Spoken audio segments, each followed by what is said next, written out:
மேடையில் அமர்ந்திருக்கும் தயாரிப்பாளர்கள், டிஸ்ட்ரிபியூட்டர் அனைவருக்கும் வணக்கம்.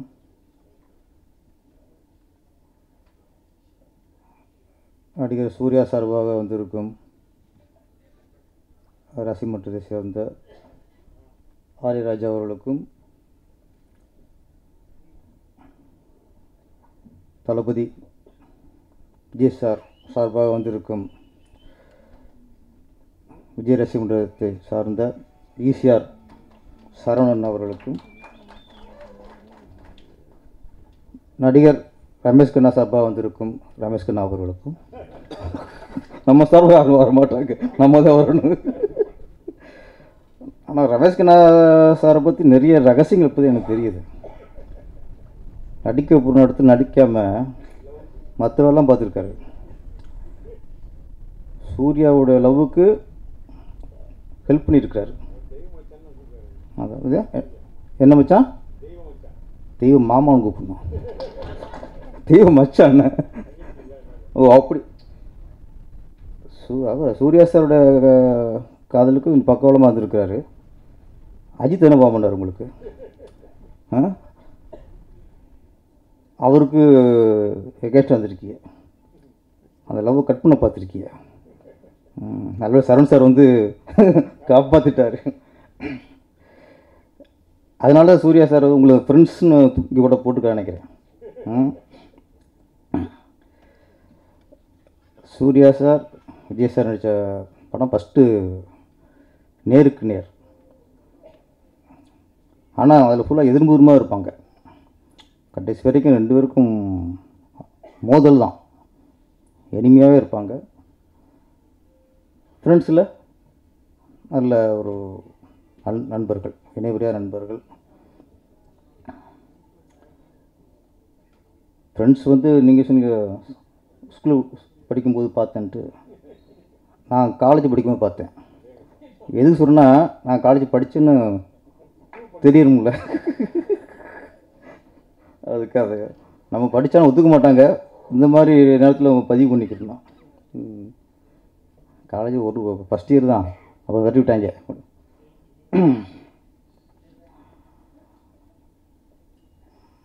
ஃப்ரெண்ட்ஸ்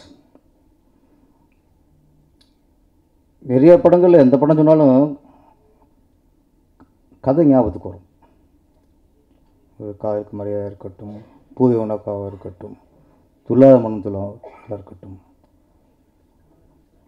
சூர்யா சாருக்கு நந்தாவாக இருக்கட்டும், எல்லாம் ஒரு டைட்டில் சொல்லும்போது நமக்கு டக்குன்னு கதை தான் ஞாபகத்துக்கு வரும். ஃப்ரெண்ட்ஸ் படத்தில் தான் கதை ஞாபகத்துக்கு வராது, காமெடி தான் ஞாபகத்துக்கு வரும். அந்தளவுக்கு முழுக்க முழுக்க காமெடி. என்னை பொறுத்த வரைக்கும் சித்திக் சார்லாம் மிகப்பெரிய இயக்குனர். நம்ம ஆக்ஷன் படம் எடுத்து ஈஸியாக எடுத்துடலாம், ஒரு லவ் ஸ்டோரி ஈஸியாக எடுத்துடலாம், முழுக்க முழுக்க சென்டிமெண்ட் எடுத்து மக்கள்லாம் அழ வச்சிடலாம். அதெல்லாம் ஒரு டைரக்டர் ஈஸியாக பண்ணிடலாம். இந்த காமெடி எடுக்கிறதுக்குள்ள அது ரொம்ப கஷ்டம் சார். ஏன்னா அதில் ரொம்ப டைமிங் முக்கியம். காமெடி மட்டும் ஒன்று சொல்லிவிட்டு அடுத்த டைலாக் கொஞ்சம் லேக்கனாலும் காமெடி போயிடும். ஆனால் சில சீன் வேறு, ஒரு லவ் சீனோ சென்டிமெண்ட் சீனோ, இந்த மாதிரி சீனில் யாராவது லேக்கு விட்டால் கூட அதில் எடிட்டு கட் பண்ணிடுவார், அந்த லேக்கு தூக்கிடுவாங்க. காமெடியில் பண்ணவே முடியாது. நீங்கள் 5-6 ஆர்டிஸ்ட் ஒன்றா பண்ணும்போது அதில் என்ன இருக்கோ அப்படி தான், அதை நீங்கள் கட் பண்ணலாம் பண்ணால் அதுவும் உள்ளதும் கெட்டு போகும். ஃப்ரெண்ட்ஸ் படத்தில் எல்லா காமெடியும் டைமிங். ஒரு 5-6 ஆர்டிஸ்ட் இருப்பாங்க. இதில் இடம் ராதாரவி சார் வேறு. முதல்ல ராதாரவி மிகப்பெரிய வில்லனை வில்லன் நடிச்சிருப்பார். அவர் அளவுக்கு போது உங்களுக்கு சிரிப்பு தான் வரும். ஆமாம், அவர் இதில் காமெடி ஆகிட்டாங்க. ஒரு பெரிய செட்டப். அதாவது டைமிங் வந்து அப்படி இருக்காங்க ஓணும். சொன்ன மாதிரி இதில் ஹீரோ, இது வந்து சொன்ன யார் ஹீரோன்னு தெரியாது. விஜய் சார் ஹீரோவா, சூர்யா சார் ஹீரோவா, ரமேஷ் கண்ணா ஹீரோவா, வடிவேலு ஹீரோவா, ஏன்னா ஒவ்வொரு இடத்துக்கும் ஒவ்வொருத்தர் ஸ்கோர் பண்ணிட்டே இருப்பாங்க. இதில் வந்து அதான் இந்த மலையாள இயக்குனரில் ஒரு விஷயம் ரமேஷ்குமார் சார் உண்மை, அவங்க ரொம்ப தெளிவாக இருப்பாங்க சார். அவங்க ஸ்கிரிப்டுக்கு அந்த அந்த சீனில் யார் என்ன பேசணும், அந்த சீன் ஃபுல்லாக ஹீரோ பேசாமல் இருக்கணுமா, பேசாமல் வச்சுருவாங்க. ஹீரோ என்ன கேட்டாலும் உட்காந்துருவாங்க. அந்த ஸ்கிரிப்டுக்கு என்ன கேட்குதோ அதை எடுத்து கொடுக்குறது தான் மலையாள இயக்குனரோட டேஸ்ட். நான் ஒர்க் பண்ணியிருக்கேன். நிறம்ட்டு இங்கே பிரியாத வர வேண்டும் படம் வச்சுல ஃபஸ்ட்டு மலையாளத்தில் வந்துச்சு. நிறம்ட்டு பெரிய ஹிட்டு. அது தமிழில் பிரியாத வர வேண்டும். இல்லை நான் தான் வசனம், இணை இயக்கம். நம்ம இங்கே ஒர்க் பண்ணும்போதெல்லாம் நான் ராமநாஸ்டர் ஒர்க் பண்ணியிருக்கேன், என்கே வசனா சார் ஒர்க் பண்ணியிருக்கேன், தரணி சார் ஒர்க் பண்ணியிருக்கேன், வல்லரசு பண்ண மகாராஜன் சார் ஒர்க் பண்ணியிருக்கேன். இது எல்லாமே நம்ம அசிஸ்டன்ட் வேலையை தவிர இல்லை, அதையும் பார்த்துட்டு அது இந்த டைலாக் கொடுக்க சொல்கிறது, இந்த சீன் இப்படி வைக்கலான்னு சொல்கிறது, இதெல்லாம் சொல்லிட்டே இருப்போம். இந்த பழக்கத்தோசில் அங்கே சொல்லுவோம்ல, ரியாக்ஷனே இருக்காது. அவங்க என்ன ஸ்கிரிப்டில் இருக்கோ அதை அவங்க எடுப்பாங்க. இன்னொன்று, அவங்க மலையாளத்தில் எடுத்துகிட்டு தமிழ் எடுக்கும்போது ப்ராப்பர்ட்டி வேறு. இந்த ப்ராப்பர்ட்டி முதற்கொண்டு அங்கே அந்த சீனில் என்ன இருந்துச்சோ, அந்த செவத்தில் என்ன படம் மாட்டி இருந்துச்சோ அதே மாதிரி இங்கேயும் இருக்கணும். அவ்வளோ கவனமாக பண்ணுவாங்க. அதில் சித்திக் சார் காமெடி போர்ஷன் இந்த படத்து ஃப்ரெண்ட்ஸில் வந்து முக்கியம் காமெடி தான். இந்த நேசமணி அப்படிங்கிறது ட்ரெண்டாக ஆகி போச்சு. ஒரு 2 வருஷம் இருக்குமா ட்ரெண்டிங் வந்து எங்கே பார்த்தாலும் நேசமணி நேசமணி நேசமணி. அந்த அளவுக்கு இன்றைக்கி அந்த ட்ரெண்டிங்கில் உள்ள படம்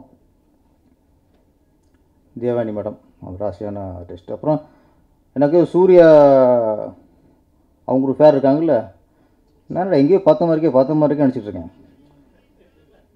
அப்புறம் தான் தெரிஞ்சு கொஞ்சம் ஷாக்காச்சு, அவங்களா அவங்க அப்படின்ட்டு.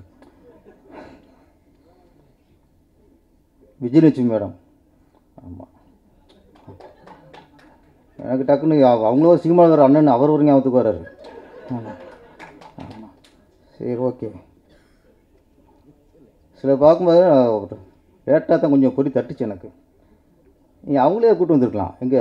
நீங்கள் எங்களை கூப்பிட்டு வந்து நீங்கள் என்னத்தை பண்ண போகிறீங்க? நீங்கள் நாங்கள் எப்போவும் இங்கே வந்து எதாவது பேசிட்டு போகிறோம். நீங்கள் அவங்கள மாதிரி ஆள் வந்தால் கொஞ்சம் கண்டென்ட் கிடைக்கும். இந்த படத்துக்கு இன்னும் கொஞ்சம் பவர் கூடும். தேவானி மேடத்தை விட விஜயலட்சுமி மேடம் வந்தாங்கன்னா இன்னும் கொஞ்சம் படத்துக்கு பப்ளிசிட்டி நல்லாயிருக்குன்னு சொல்கிறேன், வேறு ஒன்றும் இல்லை.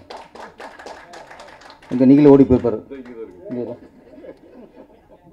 இப்போ தான் யோசிப்பார், பேங்கில் போய் ஒரு வாரம் இருந்து கூப்பிட்டு வந்துருக்கலாமே. நெருங்க பயப்படுறாரு, வேறு ஒன்றும் இல்லை. விஜய் சார் வந்து நான் வந்து திருப்பாச்சி மூப்பட்ட நேரத்தில் அவர் பெரிய ஆக்ஷன் வர மாறிட்டார். இப்போ அதுக்கு முன்னாடி திருமலை வந்துருச்சு, கில்லி வந்துருச்சு, பெரிய ஆக்ஷன் வர மாறிட்டார். நான் ஃபஸ்ட்டு கதை சொல்லும்போது அந்த ஆடு வெட்டுற சீன் இருக்குல்ல, மாலையை போட்டு தண்ணியில் ஊற்றுவாங்கல்ல, அந்த சீனை நான் ஃபஸ்ட்டு கதை சொல்லும்போது அந்த அவர் கட்டி வச்சு மாலையை போட்டு தண்ணி ஊற்றுறது விஜய் சார் இல்லை, பெஞ்சமின் தான். நான் காமெடியன், அவரை கட்டி வச்சு இது மாலையை போட்டு தண்ணியை ஊற்றி என்னெல்லாம் பண்ணலாம். ஃபஸ்ட்டு சொல்லி கதை ஓகே ஆயிடுச்சு. அப்புறம் திருப்பி ஃபுல்லாக ரெடி பண்ணிட்டு செகண்ட் டைம் ஷூட்டிங் போகிறதுக்கு முன்னாடி திருப்பி ஒரு கதை சொல்லிடுவோம் அப்படின்னு திரும்ப கதை சொல்கிறேன். அப்பவும் இந்த பஞ்சம் முன்ன வச்சுன்னு சொல்லிட்டேன். கதை ஃபுல்லாக கேட்டார், ஓகே அப்படின்ட்டார். நீங்கள் சொன்ன மாதிரியே எடுத்துட்டிங்கன்னா படம் ஹிட்டு அப்படின்னார். ஒரு இக்கு வைப்பாங்கள்ல, கதை நல்லா இருக்குன்னு சொல்ல, கதை நல்லா இருக்குது, நீங்கள் சொன்ன மாதிரி எடுத்துகிட்டா ஹிட்டு. அப்புறம் ஒரு சின்ன அப்படியே தயக்கத்தோடு கேட்டார், சின்ன செக்ஷன் என்ன சார் அப்படின்னேன். அந்த ஆடு வெட்டுற சீனில் பெஞ்சமின் 30 அப்போ பெஞ்சமின் காமெடி 30 அதை நானே பண்ணிடலாமா அப்படின்னாரு. எனக்கு ஃபஸ்ட்டு ஒரு இது இருந்துச்சு, பெரிய ஆக்ஷன் ஹீரோ காமெடி பண்ணும்போது மக்கள் ரசிப்பாங்க. சரி இவர் பெரிய இப்போ ஆக்ஷன் ஹீரோவாக இருக்கார், மாஸாக இருக்கார், இப்போ போய் கழுத்தில் மாலையை போட்டு தண்ணியை ஊற்றி 6 ரூபா விட்டுருது, அவர் ஒத்துக்குவாரா ஃபஸ்ட்டு அப்படிங்கிற தயக்கத்தில் பண்ணியிருந்தேன். இது கேட்டவங்க எனக்கும் ஹாப்பியாக போச்சு. ஓகே சார், நீங்கள் நல்லாயிருக்கும் சார் அப்படின்ட்டு திருப்பி அது மட்டும்தான். அப்புறம் பெஞ்சமினை பின்னாடி நிற்க வச்சுட்டு இவரை கட்டி வச்சு மஞ்சத்தெல்லாம் ஊற்றணும். ஆத்தா சம்மதம் சொல்லுதாத்தா அப்படின்னு. அதனால் ஒரு ஒர்க் அவுட் ஆச்சு. ஏன்னா ஒரு விஜய் சார் நம்ம இன்றைக்கி பெரிய ஒரு கமர்ஷியல் ஹீரோவாக பார்க்குறோம். ஆனால் அவருக்குள்ளே நிறைய காமெடி சென்ஸ் ரொம்ப ஜாஸ்தி ஆகிட்டு. அது என்னோடய திருப்பாச்சியம் இருக்கட்டும், சிவகாசியாக இருக்கட்டும், ஃபஸ்ட் ஹாஃப் ஃபுல்லாக ஹியூமராக தான் கொண்டு போயிருப்போம். செகண்ட் ஹாஃப் தான் ஆக்ஷன்லாம் சென்டிமெண்ட்லாம் இருக்கும். அப்புறம் விஜய் சார் வந்து ரொம்ப காமெடியில் பண்ணக்கூடியவர். அதே மாதிரி சூர்யா சார், ஒரு ஹீரோவுக்குள்ளே அந்த காமெடி சென்ஸு இருந்தாலே அவங்க எப்போ நிரந்தர ஹீரோ ஆயிடுவாங்க, லாங் டைம் ட்ராவல் ஆக முடியும். சும்மா முறைச்சிக்கிட்டு சும்மா அடிச்சுக்கிட்டு லவ் பண்ணிட்டு மட்டும் இருந்தால் அது ஒரு சீசன் அப்படியே முடிஞ்சு போகும். சூர்யா சார் எங்கன்னா பிதாமகன் கலைக்கிருப்பார். அந்த சுறுசுறுப்பு, அந்த அந்த டைலாக் டெலிவரி, அந்த சாங்கில் சிவனனோட அந்த டான்ஸு, அப்போ சூர்யா சாருக்குள்ளே இவ்வளோ ஒரு ஹியூமர் இருக்கா, நகைச்சுவாக பண்ண முடியுமாங்கிற இது பிதாமகனில் அவர் நிரூபிச்சிட்டார். அதே மாதிரி முன்னாடி ரஜினி சார் பில்லா காலி ஜானி விரைச்சிட்டே இருப்பார். அது தில்லு முன்னு படம் பாத்தீங்க சார், அதில் ஃபஸ்ட்டு நகைச்சுவாக பண்ணார். அப்புறம் தம்பிக்கு இந்த ஊர், இந்த பாம்பு சீன், இதெல்லாம் பண்ணதுக்கப்புறம் ஒரு ஃபேமிலிக்கு எல்லோரும் பிடிச்ச ஹீரோவாக மாறிடுவாங்க. தான் ஒரு கதாநாயகன் காதல் சென்டிமெண்ட் சண்டையோடு அந்த அவளுக்கு ஹியூமர் பண்ணுற ஒரு இருந்துச்சுன்னா ஃபேமிலிக்கு பிடிச்ச ஒரு ஹீரோவாக மாறிடுவாங்க. கமல்ஹாசன் சொல்லவே தேவையில்லை, அவர் எல்லாத்துலேயும் பின்னி படம் எடுப்பார். அது மாதிரி இந்த ஃப்ரெண்ட்ஸ் படம் வடிவேல் மட்டும் இல்லை, ரமேஷ் கண்ணாவும் ஈக்குவல் காமெடி பண்ணவர்.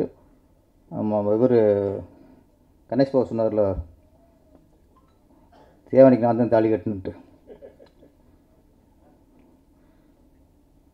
அந்த உங்கள் படையப்போல காமெடி இருக்கும்.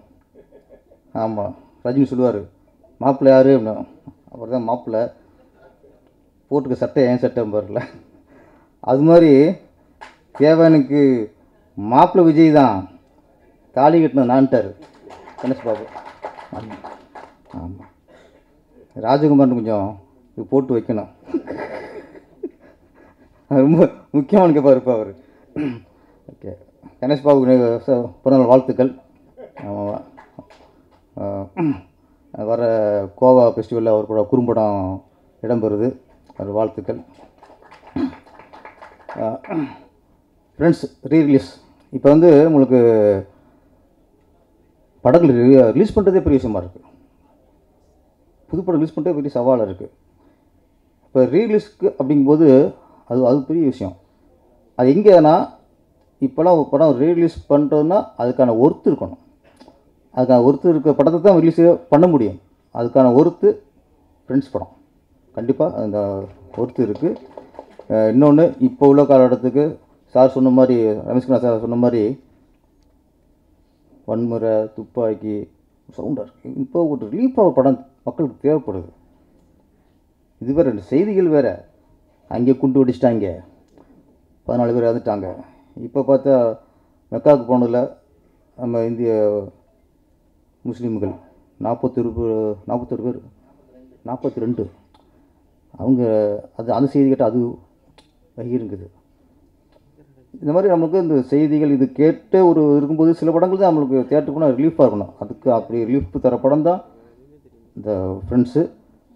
ரிலீஸ் அப்போ எந்த அளவுக்கு வெற்றி அடைஞ்சதோ அதே மாதிரி இந்த ரீரிலீஸ்லேயும் மிகப்பெரிய வெற்றி அடையணும். நன்றி, வணக்கம்.